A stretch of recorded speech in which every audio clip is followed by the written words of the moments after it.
Welcome to the first episode of Core Conversations, the series where we talk to local people of influence here on the Costa del Sol.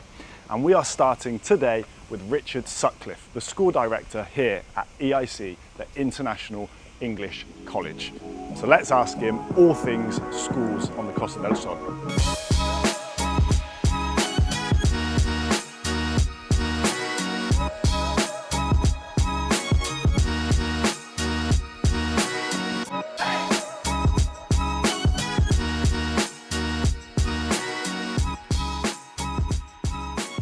So Richard, welcome to Core Conversations. Well, thank you for having me, inviting me on, and welcome to the English International College. Thank you so much. I really appreciate the access and, of course, your time. So, for anyone that doesn't know you, let's hear a little bit about you. So, my name is Richard Sutcliffe, and I'm the school director of the English International College. I have been here for the last 4 years, but my history goes way back. Yeah. Because I actually grew up in this school. Incredible. My parents were teachers when I was here. And I started at 2 years old and made my way through the whole school until 18, graduated, went back to the UK, did my education there in the UK, came back because why wouldn't you want to come back to this place? It's tough to beat. Yeah. I worked 10 years at St. Anthony's College, and then I started working here as a physics teacher. Amazing. Incredible. In terms of EIC, what's the history? So the English International College started as part of the German school that's up in La Marbella. Mm-hmm. And in the 80s, in 82, they decided that they had to close the English section of the school. So a group of students and their teachers had to find a place, and they found this place, which used to be a Hotel Rickmar. And they unusually started top down. So they actually did A levels first and then started filling up lower down. That was in the 80s. It went bankrupt in about 88, and a group of teachers took it over. Wow. And they became shareholders. My parents were part of that group, and the Atacho family, and they basically founded the school and really saw it grow into what it is today. A small family-orientated school. Yeah, I think you can really feel that when we take a walk around here. It feels very, I want to say intimate, but you don't quite actually understand the scale of it. Was just something that we were talking about earlier. Yeah, I mean, the actual grounds that the school is based upon are lovely. And one of the feelings that prospective parents get when they walk in is peace and tranquility. Because it's still so green and open.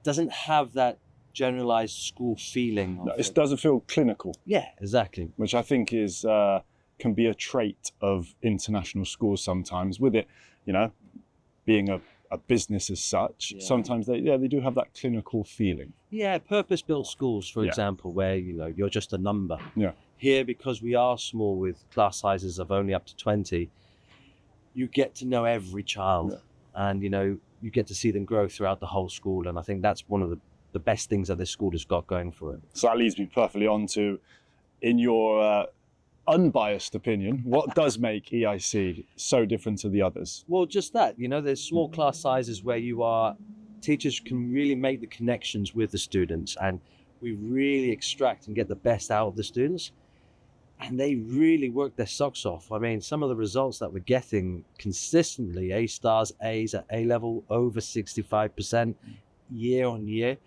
that comes from that relationship that we build with the students and driving that work ethic of, you can achieve anything you want. It might not be for everybody. You might not be able to get A stars and A, but whatever you can achieve, the kids overachieve. Yeah. Because they work their socks off. And that's something that we instill in them from a young age. Again, with this environment where it's a relaxed environment, you take away that pressure of both work and exams, etc. But the kids can really flourish. Yeah. And I think that's what we've got going for ourselves. That the amenities are incredible. Eh? The swimming pool, the football pitches. The swimming pool is something quite rare, in my opinion. I grew up here. I went to an international school here. I didn't have a swimming pool. Again, that's like a knock-on effect from taking over a hotel premises. I guess is all the facilities outdoors that we can get. We don't pride ourselves on sports, but it's definitely a very important part of an upbringing for a child. That healthy balance between hard work in the classroom, healthy lifestyle, and a social context. I think from my point of view, from the outside looking in, A-levels is something that EIC is renowned for, no? But when we first spoke, there's so much more to it than just the A-levels. But there is no denying that is where it's really got its staked its claim, as you'd say. Well, as you know, Oliver, growing up down here on the Costa del Sol, when we grew up, there was a lot of emphasis on academic excellence, and everyone had to go to university. But I think the times are changing now, and I think most businesses, they're looking for a really well-rounded young person. So not only do we put a lot of emphasis on our GCSEs and A-levels, but it's everything that goes around it. Sports tours, going away from your family for weeks, being able to speak in public, debate. Can you hold a conversation without getting angry or getting sad, or can you lose? Human skills. Exactly. And team skills. That's what we want from the world, I think, nowadays. I 100% would agree. I think it's in my era, I think that's definitely the wrong word, but from my experience, the carrot was university, and it almost felt a little bit like the pressure was on the kids to get into university, because at the end of the day, that is then what is used to sell the school and the results. But being a more of a sports focused child, it felt a little bit like that support potentially wasn't as much there if you were not as focused on university. 100%. I ended up going anyway, but that's not the point. I think if you are completely right, I would say kids nowadays are more open to, is university actually right for me? So then if the school does not support what they would like to do without it, then that's, for me, it would be a tough experience for the child. Rigmarole that we grew up with, the process was you go through school, you do your GCSEs, A-levels or IB or whatever, you go to university. That was just part of life. You had to do that. But what is the point of going to university? You'll get the group of students who really want to study and carry on studying, carry on learning. But the majority of us probably go to university to grow up as an adult, to learn how to live on yourself, cook by yourself, be with your friends, make really good friendships.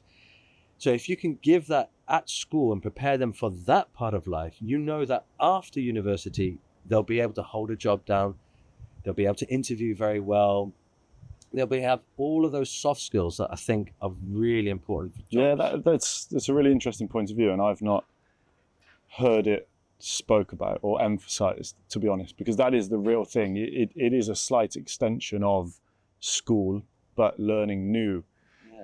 But at the same time, it's a hell of a cost to go to university to simply learn to become an adult. So if you can get that before, I also think it allows you to make a more rounded decision on what you want to do at university. The amount of kids that went and did business development was incredible, because it was it was a simple subject to learn in university that really was quite open-ended. 100%. And I think that's very, very true upon that point. Is you don't need to go to university, especially at the cost of it nowadays. You're talking about £30,000 a year. Most families won't be able to afford that at all. But there's still, if you're talking about business management, for example, you can go to university on a 4-year course with a year placement, which gets that foot into the door. And that's what we do ourselves here. Mr. Nick Edwards, who's the head of sixth form, he's really good at placing you into the right university. Right, okay, you want to go into business? Fine, we'll find a course that has a year placement, get your foot in the door, and then that sort of sets them up for the next life. We're seeing more and more students now going to Holland, Ireland, Wow, nice. Spain, only because of the cost of the UK at the minute. I'll tell you what, why don't we head over to the hall? I've got a few questions about what parents should be asking before they send their kids to school. Perfect. Yeah, let's go. So Richard, here we are in the hall. I thought it'd be a great way to show off, because this is incredible. Yeah, this is one of the most important spaces that I think for the children, because being able to host or be in a show, working backstage or as a front of house, being able to speak in public is really, really important for the development. We were talking about it earlier, how, grade A's is not the be all and end all. Everything that you do around it, the social skills all really important. In I just think the way and the way the world is changing with, I mean, look what I'm doing now. This is a skill that you don't learn in school really, but now considering the way the world we live in and content, etc., it's becoming a key asset for maybe the kids that are not academic, but they can do this. 100%. I mean, and if you can get both, if you can get the academics and the social skills, you're onto a winner there. Yeah, you're special. So let's talk about parents, right? My favorite topic. I can imagine. What should be some of the first questions that parents are asking when they're looking for a school? Well, actually, I think the parents themselves with their family should ideally come for a tour before even thinking about joining all the schools. You should come in and get the vibe of the school and actually try to find a time where you can come in where classes are going on. Okay. So you want to go in and sort of see, are the children happy? Are the children smiling? What are the types of conversations going on? How do the children present themselves? Do the children actually engage with you as well? It's also very important, I think, that the parent ask for not only a tour by the school and adult, but get a student to actually tour the school to you, so that they, you can ask those questions that maybe you don't particularly want to ask an adult. And the students will tell you the honest truth. Yeah. They will. Are they hand-selected students? Majority of the time they are hand-selected, yes. I'm not surprised. I'm not sure I would have been hand-selected for it. But you'd be surprised about the students who are not the high flyers, how proud they are of the school. Yeah. In terms of, it's a daunting prospect for a child, having lived it at different ages. Let's say when you're younger, you don't really know what's going on. But I moved to a different school at different ages, one of them being at 14, no? And you're very aware at that point. So it's hard for a kid, even if you are walking around a school and looking in, because you're then thinking, oh, I'm going to have to get to know them, etc. So when a kid first comes, do you have a buddy system or someone that they get straight away introduced to who can help them integrate? Yeah, we have an induction process where, for example, this coming Friday, we actually welcoming all the new families. Lovely. Before school starts. So they actually get to meet some of the teachers. They'll actually meet some of the current students as well to help them show around. They'll get to know where the tutor base is. Parents are more at ease. The child, I actually find that children are very adaptable. Adaptable. We as parents maybe overthink the problems that they're going through. I can understand that. You could almost put your worries onto the kid. 100%. And that is where a lot of the problems arise from. One of the things that the parents need to probably ask is, what support do you give the family? Wow. Not just the child. Okay, that's interesting. But the parents themselves, what support do you give me to reassure me as a parent when I leave my child here with you? And one of the things that we have here is a really good PTA. And most schools have got good PTAs, but this one is really connected with the students and allows the parents to feel part of a cohort where we all support each other. We have an educational psychologist on board, a counselor who is open to the parents to come. We have a library where parents can come and read, and we give advice to parents. Whether they take it or not, of course, it's their choice, but the door is always open. At what point should a parent start contacting schools in general? Should it be, I can imagine it's always difficult because for some people we're moving in 2 weeks, but is there let's say for the child, is there a better time or? I would say if you're planning on moving, you want to start the process a year in advance. So if you are planning on moving 2027, so you want to start in September 2027, always try to start at the beginning.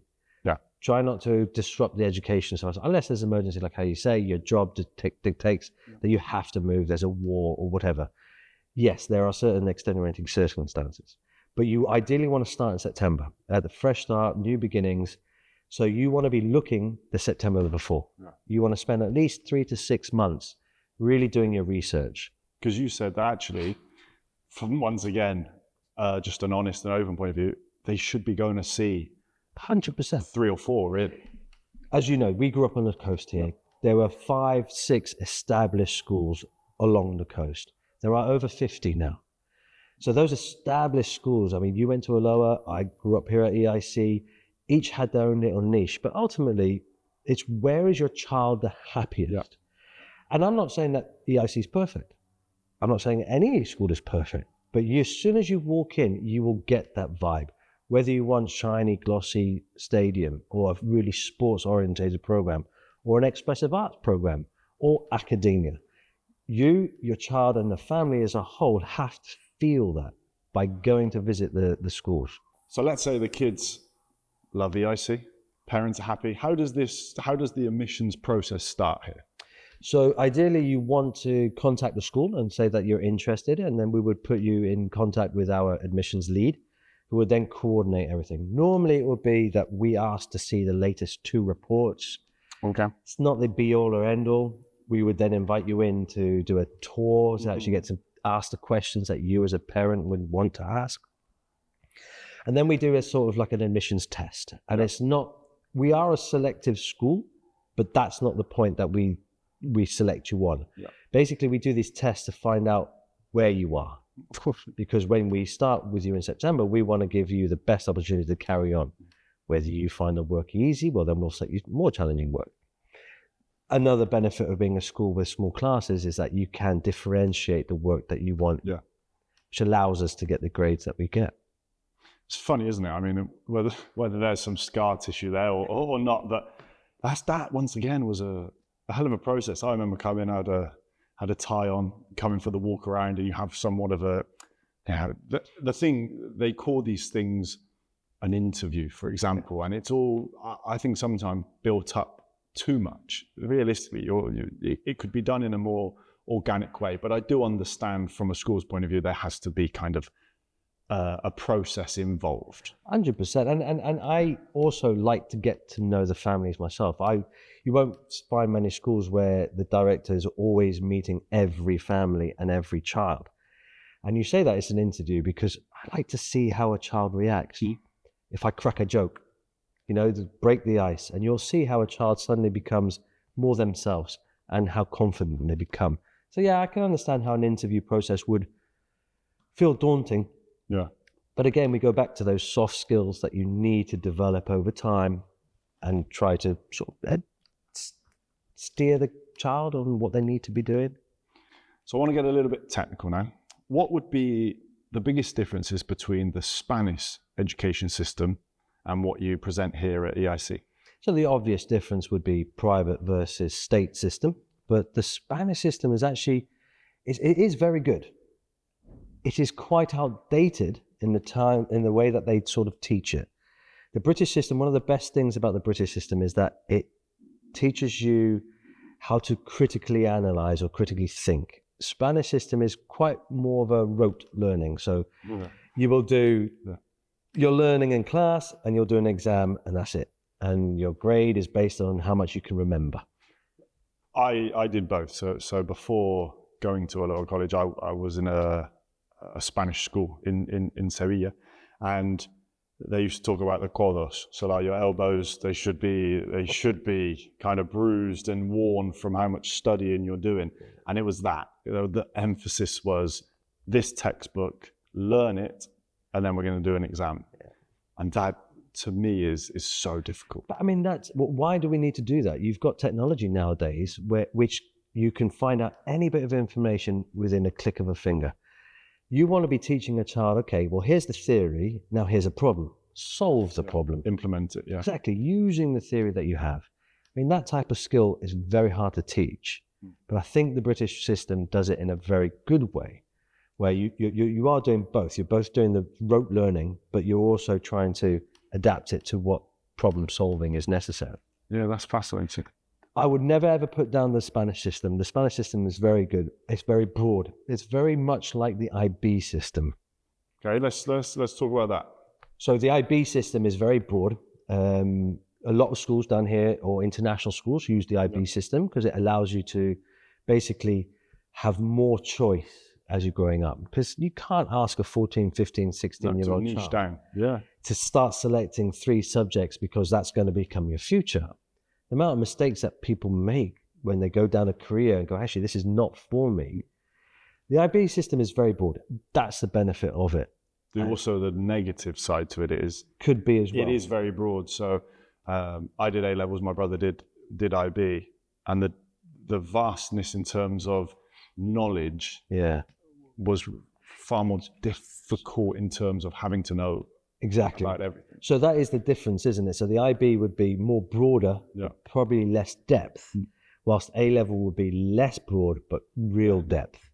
I mean, they say, I remember doing A levels the same as you. When you go to university, the first year of university is pretty much A level anyway. Yeah. And you're basically doing what you did last year. But I don't think the IB allows that jump. I think there's a bit more of a bigger jump from IB to university than there is from A level to university. Benefits of A level: you get to choose three or four subjects, so you're really narrowing it down. You're doing what you want to do. Drawbacks, like you say, if you don't know what you want to do, it feels like a quick decision quite fast. You have an incredible amount of nationalities here. It's we're mind-blowing. Talking about over 30 different nationalities in the school, which for the kids is incredible. Without relating it to myself too much, the fact that you would go to your friend's house one weekend and they would have one culture, and the next weekend you're with somebody else, and you adapt so incredibly to how those cultures eat as a family, etc. What a opportunity to afford your kids. Right, it's amazing. A hot pot of culture where, nationalism is a problem that we're seeing across the world at the minute. We're forgetting that we are humans and we are like a society. We are social animals. So being able to meet different cultures, learning about them, understanding them, makes you more accepting in this world. And I think that is a very important point.